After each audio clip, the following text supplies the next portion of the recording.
Jusqu'à l'âge de 13 ans, j'ai habité un petit village en Algérie où il y avait une église catholique, mais il n'y avait pas de temple. Mes parents protestants, ma sœur et moi, nous allions au service religieux à l'église. Très souvent, nous avions aussi le prêtre à notre table le dimanche pour qu'il ne soit pas seul. Au moment du temps de Noël, souvent, avec ma sœur, il nous demandait de l'aider à décorer l'église et de monter la crèche. Nous faisions des murs avec de grands morceaux de papier craft brun que nous colorions ici et là avec du brun sombre et du vert pour faire des idées de mousse qui poussaient sur les rochers de la crèche. Ça donnait un air plus normal de rocher.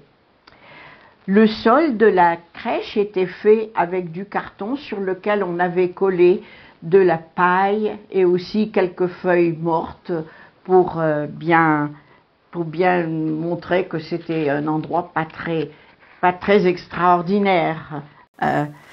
Et quand nous étions satisfaites de notre travail, nous ajoutions une petite guirlande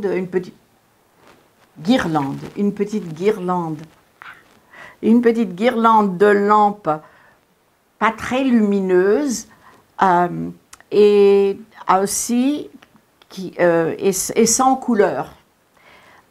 Nous placions les personnages et les animaux de la crèche et c'était une très grande crèche et le soir de Noël, on y ajoutait le bébé Jésus qu'on mettait dans la mangeoire.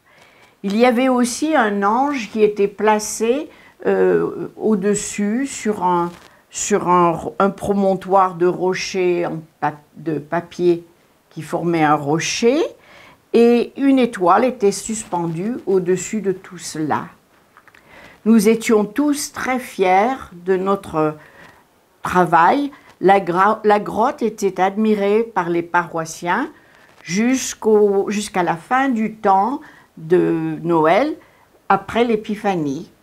Et dans nos appartements, à ce moment, maman venait installer notre petite crèche sur un meuble et tous les ans, elle avait besoin d'acheter un nouveau bébé Jésus parce que entre-temps, j'avais joué avec et j'avais cassé les bras et les jambes du pauvre Jésus.